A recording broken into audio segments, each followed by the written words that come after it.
In a moment of quiet, away remembers the days of glory.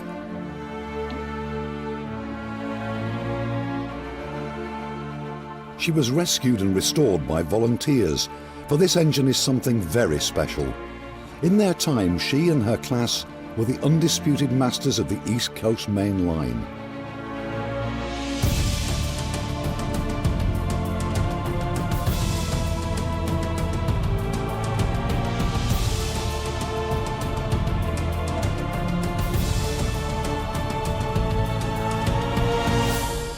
They were the fastest steam engines the world had ever seen, loved by both their crews and their passengers.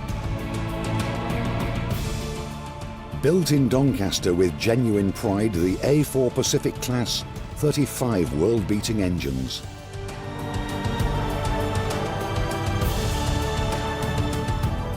Only 6 are left, 4 are here in Britain, and 1 is heading for a comeback on the main line.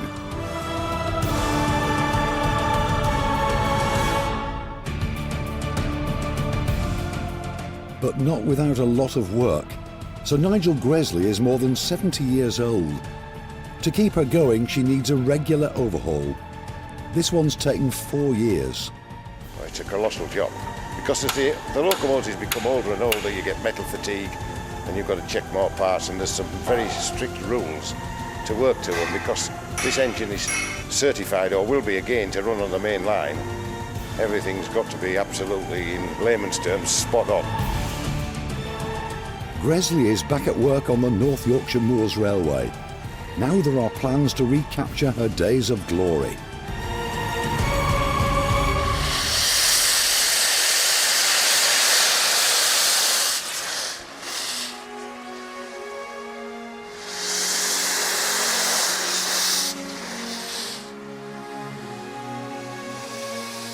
This is the story of the veteran's return to the place she was built for, the open road, the main line.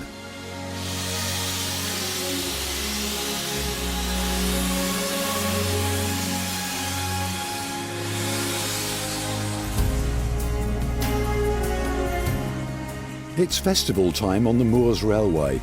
Only 3 of these A4 Pacific engines are still running in Britain, and today they're all together.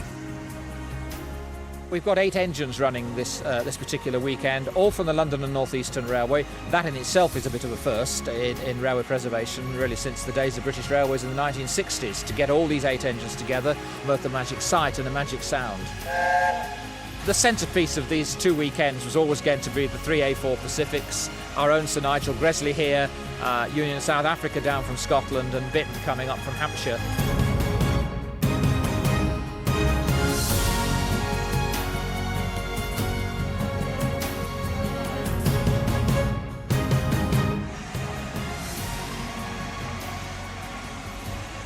Brilliant, aren't they? Yeah, remarkable. Restoration, preservation, I think is wonderful. If you could bottle the smell up, you'd sell it. We need a huge number of volunteers on a weekend such as this to drive and fire the locomotives, to operate the trains, to man the signal boxes, to run the stations, to staff the shops, to sell people cups of tea and sandwiches. So it is quite a logistical operation.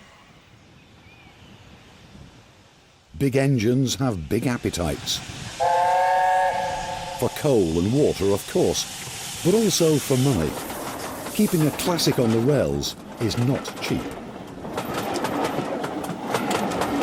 When you see the locomotive running, it makes it all worthwhile. I mean, it's a fantastic achievement. What we were up against was the biggest overhaul that the Trust had ever undertaken.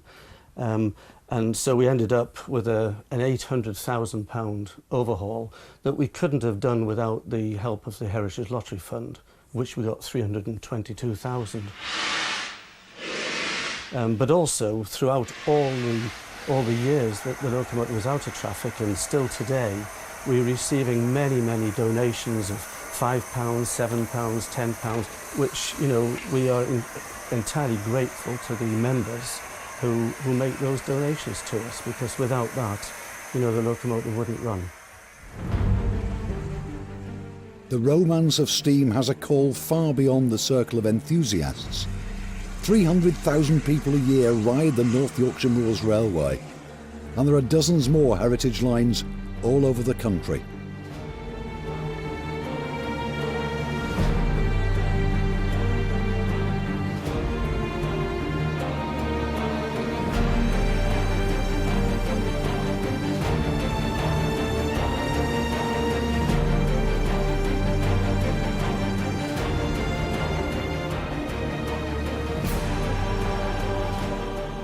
Nostalgia is back, and a smoky old steam engine has more glamour than a shed full of modern intercities.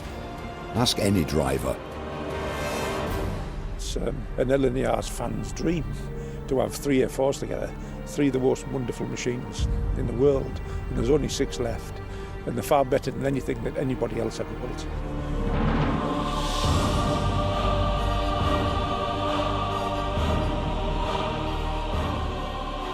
If there's one engine I want to see on the front of a train, it's an A4 Pacific. Even now in 2008, they can outperform size for size, weight for weight, any other steam locomotive. Well, they're marvellous engines. There was, considering when they were built, they were way before the time. They were marvellous machines. I look at an engine, especially if I see one in steam, and stand beside it. Did I used to drive these? Because there's so much power. There's nothing else like it, really. I did my career 48 years, and some said it was a crazy job. I said perhaps it was. I said, but I'd do it all again. I'm sure they can get back on the footplate of an A4 and handle it correctly. All right, the signalling systems change a little, but yes, if it's in you, isn't it? Steam in the blood, isn't it, really? Yeah.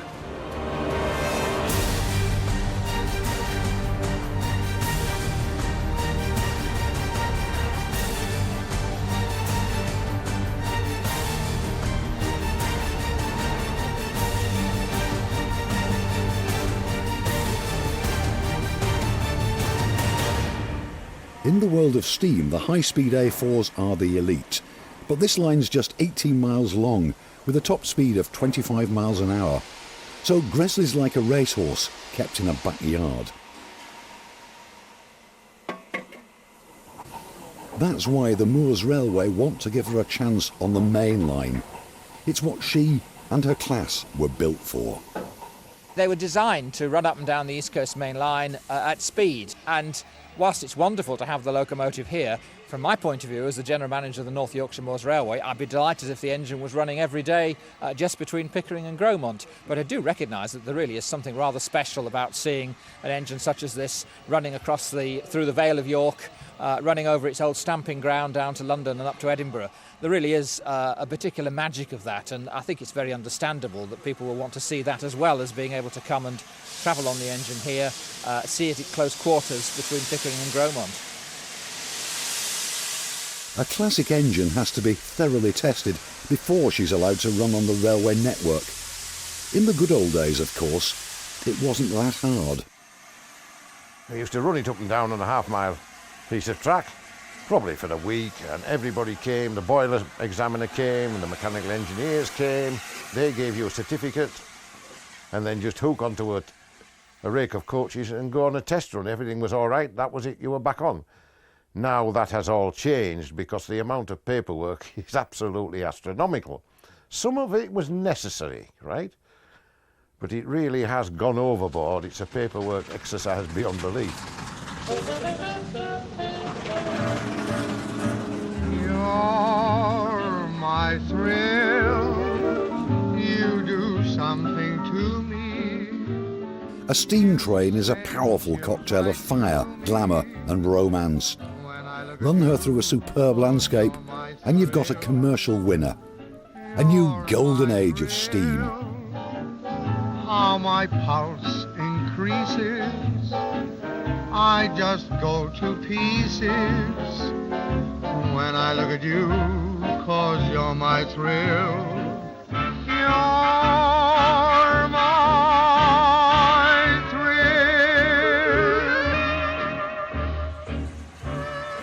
Sir Nigel has star quality. She's a crowd pleaser on the Moors Railway and a big draw at the ticket office.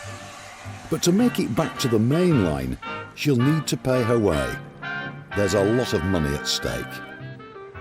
We've spent £100,000 just equipping the locomotive for the main line. Running the locomotive today is very much like a business. We've got to be able to put at least £50,000 every year into the next overhaul fund. Otherwise, in 2016, it won't happen.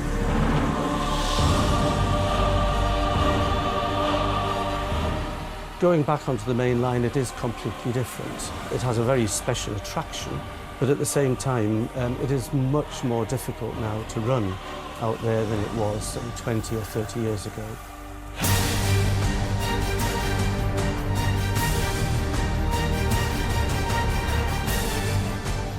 Coming up in part 2, we're aboard Sir Nigel for the crucial test run as she goes all out for her mainline ticket.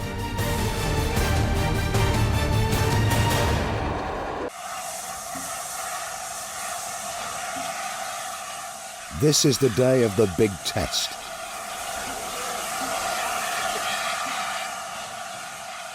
If Gresley is ever to get back on the main line, this is the one she's got to pass. She stopped to take on water at Hellifield in the Yorkshire Dales.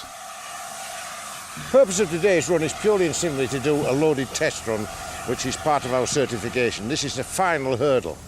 Once successful today, we get the piece of paper. We've got a temporary piece of paper at the minute to run today. Everything's all right by 7 o'clock tonight. That is it. We can go anywhere on the main line. She's hauling a heavy load, but Gresley rises to the challenge.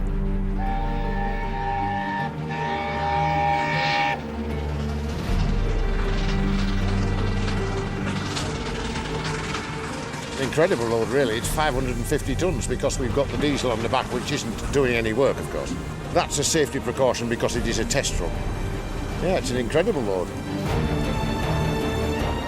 Once the engine gets up to about 60 miles an hour, the character of the machine changes altogether. The machine is designed to run at 70 plus on the East Coast Main Line.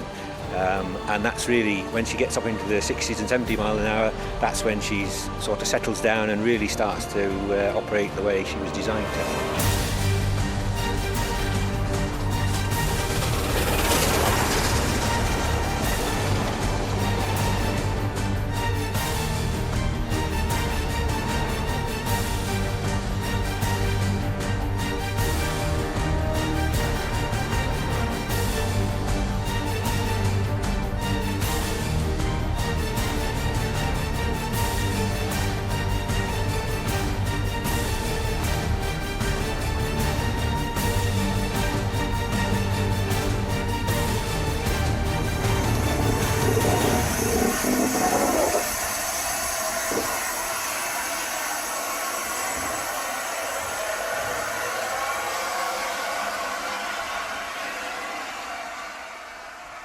After a test run of nearly 100 miles, the veteran rolls into Carnforth in Lancashire, and a couple of happy, mucky men climb down from the cab. Totally passed. Absolutely. Yes, totally passed now. Completely satisfied with everything. Green signal. Completely. She now can be let loose anywhere. Whether we can or not, So I do don't know. The rail network has changed a lot since Gresley's glory days half a century ago. She needs a job out there, but what kind of job? If anyone knows, it's a firm that operates classic trains. I think it's all about knowing your limits and the art of the possible. You do have the laid down criterion limits of speed and capacity on the railway to do certain things and time taken to do it. But, you know, these old girls are, they are museum pieces at the end of the day. You know, you're looking at doing nice days out to the seaside or to a destination that's interesting, and this is a traditional day out, and you're just really trying to, you know, remarket it and fit it within that framework. But really, it's all about the art of the possible, understanding what you can do, and being realistic about it. Network Rail's man in Manchester has seen an example of the kind of job Sir Nigel could do. Quite a lot of promoters, even though the big money you might think is to be made on the main lines and the fast runs, they have discovered that there's a massive interest in steam trains over secondary routes. We've seen just this year a new idea launched in the Manchester area for a steam hauled service leaving Manchester, making its way across the Pennines in a big circle and back to Manchester. And that's proving very, very successful for one of the promoters. It's a mixture of the Hogwarts Express and Thomas the Tank Engine. For the first time in years, a trip on a train is a treat.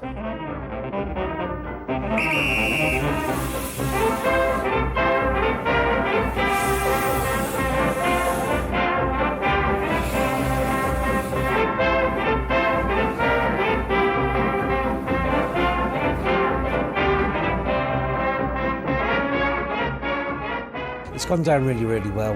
We've been amazed how quickly people have gotten onto the idea of the Cotman Express, and the response so far has been absolutely superb.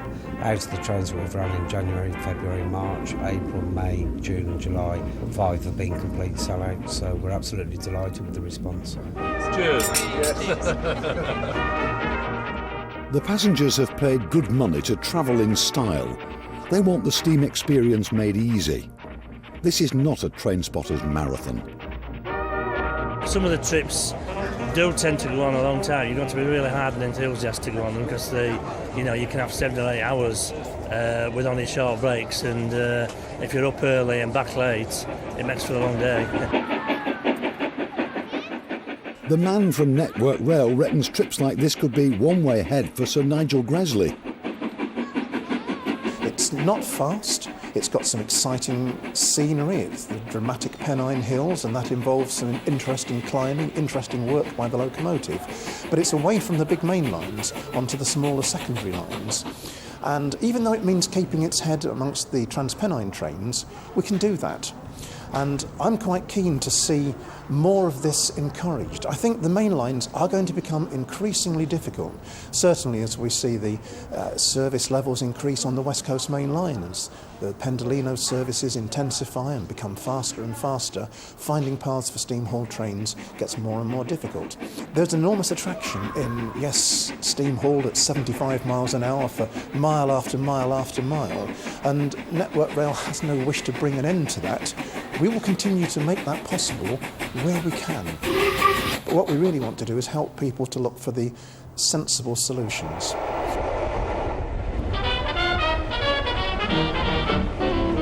At 51 miles an hour we're doing at the moment. When we went into the tunnel, we were doing 25 miles an hour. So we speeded up during the tunnel.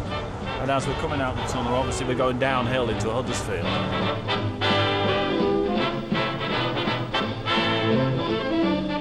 Steam, yeah, it's just something about it. It just brings back so many happy memories. Taking back to my childhood. Nostalgia more than anything. This is a whole 5 hours on the train, and I think that's fantastic. Plus a nice lunch. That's something to drink. Taking the trains out. Fly, flying the planes out. Flying the planes out, taking the trains out, chasing after you.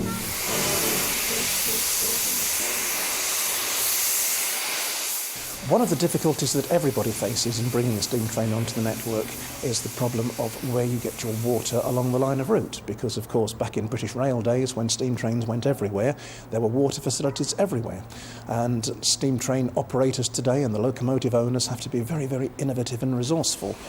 Sometimes the fire service is asked to come along, sometimes there's a convenient water hydrant. There are several companies who operate a water tanker service. It's quite difficult, and of course not only is it difficult to find the source of water, we also have to provide a place to stop for 15, 20, 30, sometimes 40 minutes, and that can be quite a challenge when you're trying to find somewhere to lay a 11, 12 coach train to one side, let traffic past it. It's got to be somewhere where there's road access for a tanker, and it can be a very, very major constraint on the planning. Well, trains aren't what they used to be. But that's the whole point.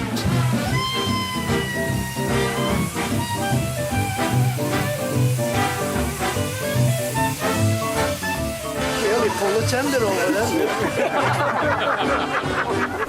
Thank you, thank you, thanks for the boogie ride. Thank you, thanks for the boogie ride. Thank you, thanks for the boogie ride. It's out of this world.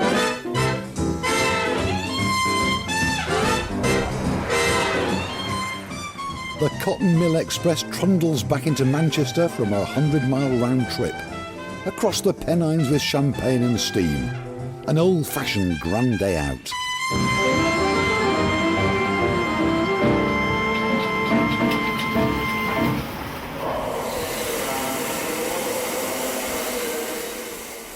Back on the Moors Railway, Gresley is off to Whitby. For the engine and the town, it's another first.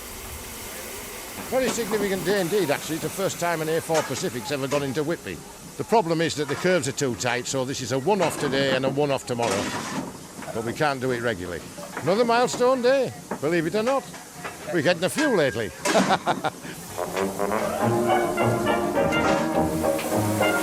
Ah, look at that. The nicest man on the job here.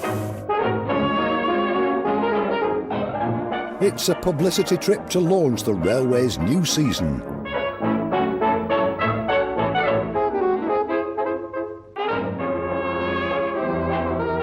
Whitby's never seen anything like it. Gresley is becoming a star, and that's good news for her future in the wider world.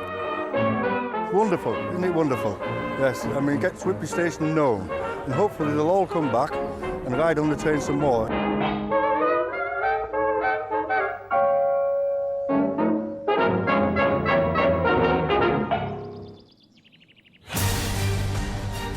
Next time, Sir Nigel Gresley's back on the main line at last. It's the big test, flat out for London King's Cross.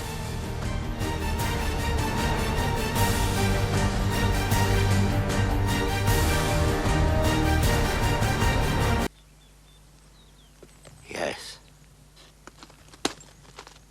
I'm sure I may.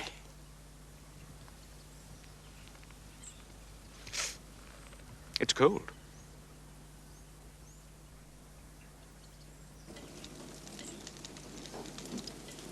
Well, it's not the work, sir, it's the responsibility. I should have thought there would be. Oh, there's not enough work here to tax the muscles of a child or the brain of a child, let alone a grown man. No, it's the responsibility, the duty. You seem to have things pretty much at your command. Well, I believe I do, sir, but it never stops. Do you see? It's always there to be done. It's never finished.